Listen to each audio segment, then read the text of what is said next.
What's going on, guys? Today we're going to talk about cooking, stoves, and in my opinion, the best backpacking cooking setup you can possibly have. So this is my current setup. It is just about perfect for what I use it for. I hold everything together with a Lightsmith 6-inch band. This is the Toaks Light 650 pot and its lid. The Soto Windmaster stove with the ignition and the Triflex pot holder, a light load towel, a Toaks long-handled polished bowl spoon, and obviously this is a canister stove, so that's just a MSR canister of fuel. So let's go through each of the parts, why I like them, and why you might be interested in them. So you can see it all fits together really well. There is just a tiny gap in the lid where it doesn't quite fit on, but it does just perfect with this Lightsmith band. You can easily just use a rubber band, but over time it will break down. And this is nice and bright, so you can see it down in your pack, and it holds up much better than a rubber band.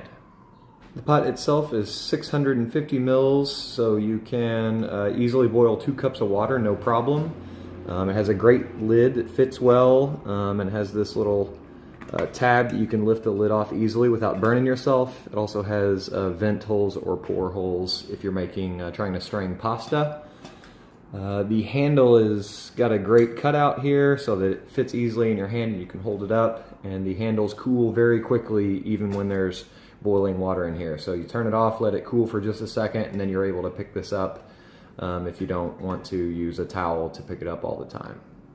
It's also very nice that this pot has the internal measurement, so you can easily get your correct amount of water for your meals, and it's extremely light. The pot, lid, and the Lightsmith band together weigh a total of exactly 3 ounces. I do not carry a separate mug. I use this for drinking coffee and tea and all that type of thing also. I'm not a fan of the hot lips. I feel like they're basically worthless. If the rim of the mug is too hot, then the liquid inside is going to be too hot anyway, so the hot lips is unnecessary if you ask me, but a lot of people seem to like it, so if that's your thing, go for it. It's also worth mentioning that I don't do much cooking inside my pot. For the most part, I'm doing freeze-dried Mountain House meals or freezer bag cooking, oatmeal packets, that type of thing. So I don't do a ton of cooking in this pot, but I know a lot of people do. This is a large enough size to do so, but just figured it'd be a good idea to let you know that I am doing typically freezer bag and Mountain House type meals. Inside the pot, I store the stove itself. Like I said, this is the Soto Windmaster.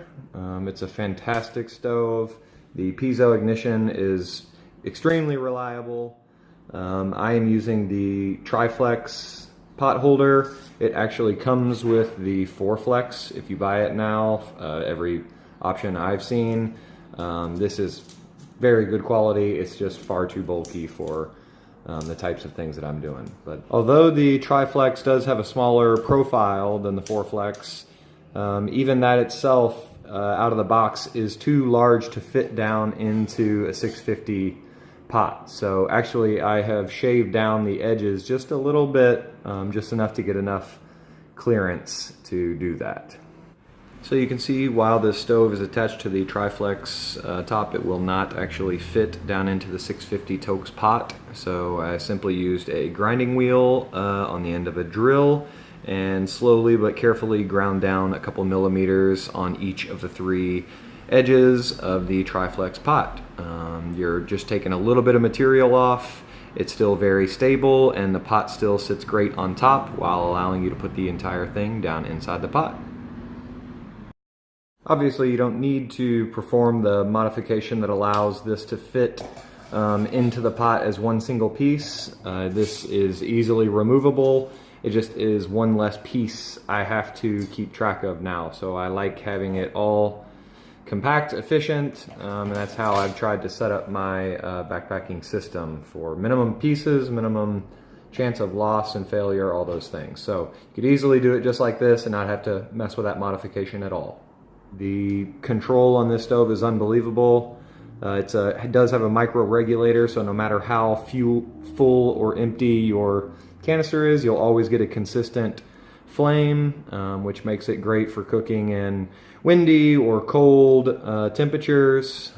It has fantastic boil times. There's tons of videos out on how efficient and reliable this stove is, so I highly recommend this setup. I found the easiest way is to hold the top of the stove still in your hand while rotating the fuel canister on. This minimizes any leakage around the valve when you're attaching the stove to the canister. Then simply turn on the regulator, spark the ignition, and place your pot on top. Here I am blowing on the flame from the side to simulate wind. You can see how the tall bowl shaped design of the stove protects it from the wind and allows it to perform very well even in extreme conditions. I started out using a Jetboil. It is a fantastic stove. It obviously is just very heavy and very bulky, so it was just too much for what I needed. I didn't feel like carrying that weight on my back all day long just to have a Mountain House meal at the end of the day, so that's the reason that I've switched away from the Jetboil, although I do love that system.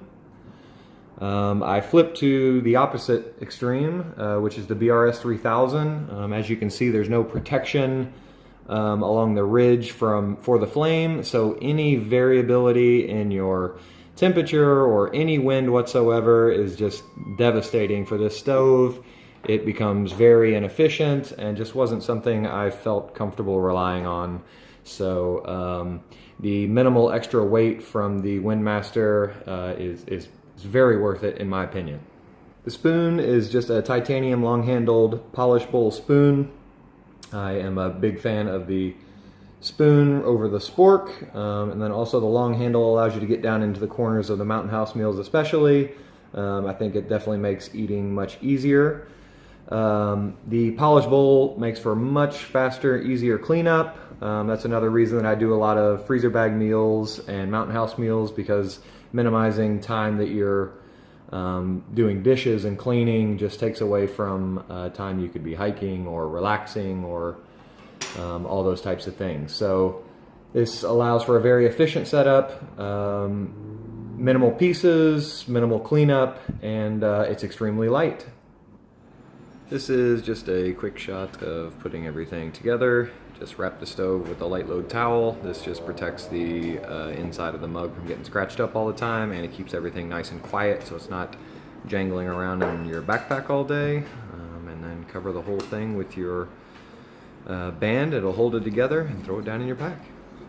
I store the pot inside my liner of my pack. My spoon goes down into my food bag, and the canister goes into the outside mesh of my backpack.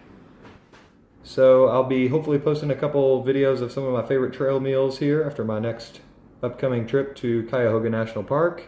So stay tuned for that. Feel free to critique this, tell me what you think could be better or how you like your setup, and thanks for watching.